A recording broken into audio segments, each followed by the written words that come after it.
Witam Was i na Wasze zdrowie. Kolejny temat. To jest bardzo, bardzo ciekawe. Witam Was. Tak jest. Dzisiaj kolejny temacik.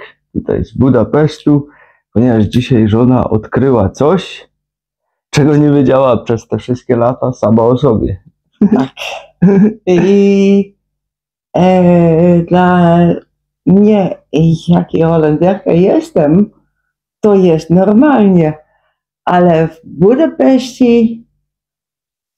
daar heb ik geleerd wat het is om als Nederlandse in een ander land te wonen. Tak, teraz się dopiero nauczyła, jak to jest w innym kraju żyć i tak dalej. O co chodzi? Mianowicie chodzi o to, że Holendrzy są bardzo bezpośredni. Oni zawsze, jak im coś tamtego nie pasuje, czy mają jakieś pytanie, czy coś, to ci prosto z mostu wywalą to pytanie i po prostu dla niektórych już Polaków to już było takie troszeczkę szokujące tam. O wow, on mnie prosto z mostu o to zapytał, bo u nas to w Polsce to zawsze się tak troszeczkę to owija w bawełnę, nie chce się tam kogoś urazić może jakimś pytaniem czy coś. No po prostu jesteśmy bardziej tacy ostrożniejsi, jeżeli chodzi o to. Natomiast Holendrzy są bardzo bezpośredni. Jeżeli oni coś im nie pasuje, to oni ci prosto z mostu to pytanie wywalą i cyk. Nie? Więc czasami sprawia to zakłopotanie i tak dalej. Ponieważ ja już to miałem wcześniej, niekiedy w Polsce przecież jak byliśmy. I żona mówi, ja muszę to zapytać tego. Ja mówię, Boże, nie pytaj się tego. A ona i tak to robiła. Zawsze od razu prosto z mostu podchodziła i tego. I tu zrobiła już to samo na przykład. Ponieważ tutaj zauważyliśmy, że na przykład wieczorami, ponieważ tutaj się przemieszczamy niekiedy nawet jeszcze piechotą o 2 w nocy, wracamy i tak dalej i przy jakichś tam barach tego jest masa ludzi, a policja stoi gdzieś dalej po prostu, gdzie nie ma praktycznie nikogo. Więc jej to znowu jak Holenderce nie dało spokoju, ona mówi, ja się muszę zapytać tej policji, czemu oni nie stoją przy tych ludziach, gdzie tam byle co się dzieje, tylko stoją gdzieś daleko. Ja mówię, nie rób tego, nie pytaj się tego. Ja się nawet nie zdążyłem odwrócić, patrzę, ona już stoi przy radiowozie, już tam w okno naparza. Tak, bo w Holandii jest normalnie, tam gdzie są duży ludzie, przy dyskotekach i tak dalej, tam cały czas. No w Polsce też, no, tak bardziej, no. Tak, i dla mnie to jest normalnie i dlatego ja pytałam na angielski język, najpierw oczywiście pytałam albo jeden od ten dwóch, który był w ten samochód mówi po angielski, tak, to nie było problem, ale ja również daję ludziom szansę, kiedy ja mam pytanie. Ze hebben altijd een mogelijkheid bij mij, zoals ik de vragen stel. Mówi, tak zawsze pyta, że po prostu mogą też powiedzieć nie, czyli po prostu ja się chcę tam tego i tego dowiedzieć, zapytać, ale jak ci to pytanie nie pasuje, to możesz mówić nie. No więc i oczywiście zadała temu policjantowi to pytanie, czemu oni tutaj stoją, gdzie nikogo nie ma, a nie tam, gdzie tyle ludzi jest. No skończyło się tak, że spędziła 24 godziny w areszcie. Nie no, żartuję. Nie, bo... Powiedział jej policjant, że to jest top secret. Tak, i ja myślałam, okej, dobra, top secret. Ale to jest dla mnie. Czyli ściśle tajne, no, jak to przetłumaczę, jakby ktoś angielskiego nie zrobi, to jest ściśle tajne. Ja nie powiem jej, dlaczego stoją tu, a nie tam. Bo to było rzeczywiście bardzo widoczne, bo nie tylko ten jeden radiowóz, ale też i całe grupy po prostu gdzieś tam sobie siedziały w parkach, na ławkach, gdzie praktycznie nikogo nie było. Tak, ale tu też na ulicy, tam gdzie są małe ilości ludzi, tam są większe policjanci. I to ja nie rozumiem. No i nie musisz rozumieć. Nie, ale ja chcę. Ale nie zrozumiesz. To jest właśnie ta holenderska różnica, bo mi to wisi, gdzie oni sobie tam stoją, czy sobie tu stoją, czy tam. Ale żonka już właśnie jako Holenderka lubi być dociekliwa i po prostu chce dowiedzieć, czemu to tak jest, ale się po prostu nie dowiesz. I to jest właśnie ta różnica tego, ta bezpośredniość taka, ponieważ też i w sklepach czasami też tam gdzieś coś, jakieś pytania miałaś, tego. A ja tak widzę, że ci ludzie to tak troszeczkę tak wymijają, ona mnie to teraz naprawdę zapytała mnie o to. Tak, ale i tutaj właśnie już zdążyliśmy się też dowiedzieć, że właśnie Węgrzy są podobnie jak Polacy, po prostu tak. są tacy bardziej ostrożniejsi, nie lubią takich bezpośrednich pytań od razu, gdzie właśnie ktoś ich tam o coś tak bezpośrednio pyta, o coś osobistego załóżmy, czy coś tego, po prostu no niezbyt im to pasuje, nie odpowiedzą ci po prostu nie tego, tylko dają ci taką odpowiedź wymijającą po prostu. No i Tak. to jest właśnie bardzo wielka różnica między Holandią, Polską czy Węgrami, tutaj to tak zauważyliśmy. Tak jest. Zaraz ci spadnie lód na głowę. No. Bo tam nad nami jest klima i jak się wyłącza, to ona zawsze jest zamrożona i tak za chwilę wylatują całe bryły lodu z niej. Że no, nie wiem, coś tam z nią jest widocznie nie tak. Ale również ja i innych Holendrów oczywiście, kiedy my robimy takie dyskusje, to nie chodzi o dat ik win of dat jij wint. Nee, allebei is een win-win situatie. Want heel veel mensen... Goed, ik snap het. W Holandii bardzo często jest tak, że jak oni dyskutują między sobą, to nie chodzi o to, że jedna strona wygra, a druga przegra, tylko im po prostu bardzo często chodzi o to, że po prostu chcą tak, żeby obydwie strony wyszły wygrane z takiej dyskusji, czyli po prostu, że każdy będzie bogatszy o jakieś następne informacje, doświadczenia i tak dalej. Tak. Czyli nie chodzi o to, bo ja jestem lepszy i ty przegrałeś, tylko po prostu chodzi o to, żeby obydwie grupy po prostu wygrały i żeby wszyscy wyszli z tego bardziej z większym doświadczeniem, z więcej informacjami, tego typu rzeczy, z szerszym spojrzeniem na świat. To jest właśnie ich taka główna mentalność, ponieważ no, u nas często jest tak, no jak ktoś tam już w jakąś dyskusję wchodzi, no to wychodzi, super, ja wygrałem, ale mu nosa utarłem i tego. To właśnie w Holandii tak nie jest, to jest całkiem odwrotnie, jeżeli chodzi o to. Czyli po prostu tam jest tak, że nikt nie ma być poszkodowany, tylko wszyscy mają być na plusie po takich dyskusjach. I już jak on to mówił, ten drugi kawałek, jij hebt lekker verloren, ik heb gewonnen. Dan hoor ik het enthousiasme in jouw stem daarbij. Tak, no jest tak, tak to bywa już niestety. Tak, taki ale to jest entuzjazm na niego język. No bo tak to zawsze jest. No, ja wygrałem tego. Tak, ja to pamiętam zawsze przecież, jak tam mówiły jeszcze inni, czy kiedyś dawni sąsiedzi, czy coś tego, czy ludzie, z którymi pracowałem, zawsze przychodzili triumfalnie, bo ale mu dałem popalić. Tak, ale to nie jest nic tak, dla mnie. No tak, no ale to tak niestety już taka mentalność polska zawsze była. Nic na to nie poradzimy. Tutaj jeszcze mamy za sąsiadów, raz, dwa, trzy balkony dalej, mamy jeszcze sąsiadów Holendrów, też na dodatek. Spotkaliśmy się w windzie ostatnio, też przyjechali tutaj, bo tutaj do dentysty chodzą, bo się okazuje, że jest lepszy i dużo, dużo tańszy niż w Holandii. Z tego, co nam mówił, no i ten pan się też dziwił, mówi, ty jesteś Polakiem? Mówi, przecież ty akcentu nie masz żadnego. Też nie mógł w to uwierzyć znowu, że ja polski jestem, bo myślał, że też Holender jestem. Ale dla mnie to jest okej, do niego też jest okej. I również, słuchajcie, ja spróbuję cały czas ulepszyć mój polskiego język, ale na polski język in Poolse taal zijn er 7 uitgangen. W Polsce mamy 7 tam form, takich gramatycznych, nie pytajcie mnie jakich, bo to nie jest moja mocna strona. I tu w Węgrzech są 17. Tak, jeszcze hardcore.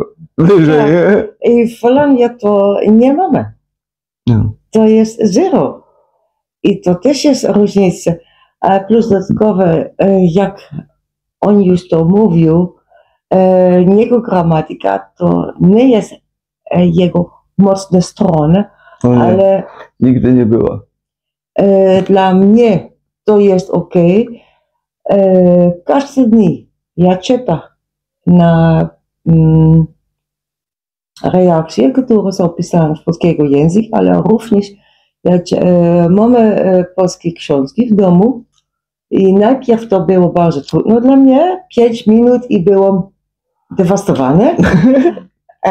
Tak, i teraz ja mogę czytać 15-30 teraz minut. dajesz radę dłużej czytać bez problemu.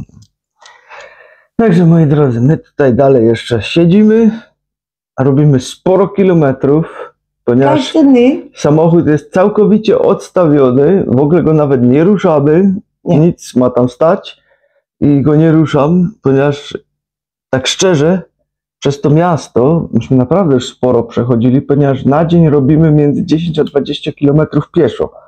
Między 10 a 20 km.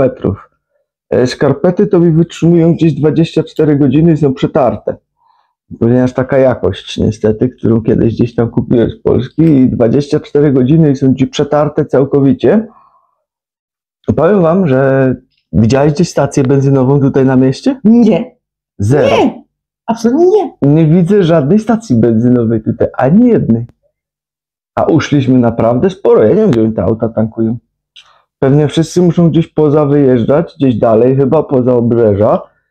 Ponieważ no my naprawdę w różnych kierunkach przeszliśmy i spore odstępy i nie widziałem ani jednej stacji benzynowej. To jest, bo już mówiłeś, no tak, ale mówiłem, nie myślałam na to. No myśmy w ogóle nie chcieli samochodu tutaj używać ze względu na to, że my tu szybciej jesteśmy z buta gdzieś niż autem. Tak. Ponieważ no sporo ludzi wychodzi przez przejścia, przekraczają ulicę, masz sporo świateł, na których czasem trzeba sobie chwilę postać, są korki, więc mi tu jest po prostu szybciej iść piechotą, dojść do tego miejsca, niż mam za każdym razem wyciągać samochód i gdzieś jechać. Ale z drugiej strony, jak popatrzę teraz, że nie widzę tutaj nigdzie stacji, to może nawet i lepiej, że go nie ruszam, bo nie wiem, gdzie bym go zatankował później. Trzeba by było gdzieś pewnie poza miasto, gdzieś dalej wyjeżdżać, żeby go zatankować. Nie wiem, no może gdzieś są z innej części. To, co my tutaj obeszliśmy i to jedną ulicę przeszliśmy prawie 10 km, taką długą, po linii prostej. I też nie było tam ani jednej stacji. Także no nie wiem, albo są gdzieś pochowane, nie mam zielonego pojęcia. Trzeba będzie się zapytać naszego przyjaciela tutaj z Węgier, gdzie tu są te stacje, bo ja ich nie widzę. Także my wszystko z buta robimy, chodzimy.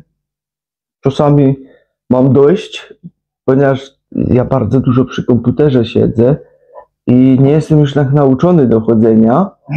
I pierwsze 3 dni, to po 3 dniach dostałem już takiego odcisku na nodze centralnie, że musiałem tak z palcami, z takimi skrężonymi chodzić po prostu, bo nie mogłem nastąpić, ale 2 dni już odcisku nie ma, także już się nogi przyzwyczaiły. Bo ja już nie byłem nauczony do takich długich dystansów chodzić. Ja zrobiłem tam w Polsce to 9-8 kilometrów, ale to był taki maks. A tutaj no, jednak jest troszkę tego więcej. I to zrobiłem rozłożone przez cały dzień, przeważnie gdzieś tam po ogródku, a tu to po prostu za jednym razem. No i właśnie jest asfalt, wszędzie asfalt, beton i tak dalej, a ogród to jednak troszeczkę inaczej się chodzi, ponieważ ziemia, no wiadomo, jest większa i tak dalej. I dużo ludzi też narzeka właśnie, że w miastach chodząc po tych twardych drogach i tak dalej, że ich tam później nogi bolą i tak dalej. No tak, no bo nie ma tego, tej amortyzacji nie ma takiego po prostu. Na betonie jest to całkiem troszeczkę inaczej, to chodzenie, wszystko. No i ja to też poczułem. Dzisiaj już tutaj jesteśmy, teraz 5. dzień chyba, nie? Chyba, tak. Nie, 6. 6. dzień już, no dzisiaj już jest luzik, też wczoraj znowu żeśmy uwalili z 20 kilometrów. Tak, ale... Także no, bez problemu, już wczoraj to już był luzik, już globalnie. Jak gdyby nigdy nic, także już się przyzwyczaiłem. Za niedługo będziemy mogli 30 km na dzień walić. Co też jest bardzo widoczne dla mnie, czasem są kobiety, które również mają czarne ubrania. Znaczy no w takim twoim stylu może, nie tylko czarne ubrania, tylko ty masz taki fajny styl. Tak, ale... No tak, no i to też jest właśnie fajne, ponieważ ona idzie jeszcze jakaś pani też, która jest podobnie ubrana i nawzajem się uśmiechają się do siebie i komplimenty sobie dają. Ta obca pani na przykład mówi, ale masz piękne ubranie, Albo ona mówi znowu tamtej pani, ale masz piękne ubranie Tak. i tam jest z powrotem oczywiście też, o dziękuję, ty też ładnie wyglądasz i tego. Tak. Nie spotkałem się w żadnym innym kraju z tym, Też żeby nie w ktoś na Holandii. ulicy, bo w Holandii oczywiście tam jest dzień dobry i tak dalej, ale nie spotkałem się z tym, żeby ktoś ci mówił, że ty ładnie wyglądasz, że jesteś Tak. ładnie ubrany i coś takiego. Z tym się nie spotkałem nigdzie, w żadnym innym kraju. Tylko tu w Węgrzech. No. Tego się Nie wiem, spotkałem. albo to jest. Ty byłaś jeszcze w Budapeszt, więcej krajach niż ja, tak. bo ty odwiedziłeś sporo krajów. Tak, ale tylko tu w Węgrzech. Nigdy na inny kraj nie widziałam to. No, ja też nie. Ja w tylu Absolutnie krajach nie byłem co ty, bo ty byłaś naprawdę w wielu krajach już w swoim Tak, życiu, ale- i w Ameryce i wszędzie. Tak, Ale no, nie spotkałem się też z czymś takim, żeby ktoś sobie nawzajem na ulicy nieznajomy komplimenty prawił, że fajnie wyglądasz. No jest to miłe oczywiście, nie ma tutaj nic do narzekania. Całkiem tak inaczej, nie? Także no to akurat bardzo fajny taki plusik z tego wszystkiego. jeszcze co ja widziałam tu, ale też również ludzie tu mają bardzo, bardzo duże tatuaże. O, to fakt. Bardzo dużo, no. To chyba jest popularne, bo tu widzimy niekiedy salony takie tatuaży, które są otwarte druga w nocy. Tak. I tam normalnie jadą non stop, chyba na 3 zmiany pracują. Nie mam pojęcia, ale no to zauważyliśmy, że rzeczywiście późną nocą otwarte, jeszcze sobie ludzie tatuaże robią druga w nocy, nie? Ostatnio żeśmy wracali, druga w nocy, bzzz, jadą. No to jest fakt. Nie wiem nawet jak cenowo tutaj wygląda, bo się nie orientowałem, czy one tutaj tańsze są, może dlatego tyle po prostu tutaj się ich robi. Nie wiem, ale no bardzo dużo ludzi je tutaj ma. Dziewczyny czy chłopcy, wszyscy. I to nie jeden, nie dwa, ale całe ręce, całe nogi, wszystko, nie twarzy niekiedy nawet, wszystko wytatuowane. Ale również starsze kobiety w moim wieku. No też, fakt. Też widziałam. No, także no, to tutaj widocznie bardzo popularne jest z tego, co widzieliśmy. Tym razem jesteśmy na innym apartamencie, mamy swój własny balkon, ale tutaj nie będziemy aż tak super długo w nim, bo później będziemy się przenosić znowu z powrotem do tamtego, gdzie byliśmy wcześniej. Ten mamy gdzieś tak do 2 października, no, mamy ten, a później będziemy się przenosić z powrotem na tamten. Ale to tylko jest 2 ulice dalej, to tam nie wiem ile będzie, 200-300 metrów chyba piechotą, bo później pozbieramy wszystko i przenieziemy się z powrotem znowu tam. Tak. Dobra. A to jest. Starczy, bo my jedziemy. Tak. Czas popracować, czas znowu kilometry zrobić, bo mam nowe skarpety, także trzeba je zepsuć. Także Tak. tyle na dziś. Trzymajcie się. Hej. Do następnego razu. Miłego dnia. Pa.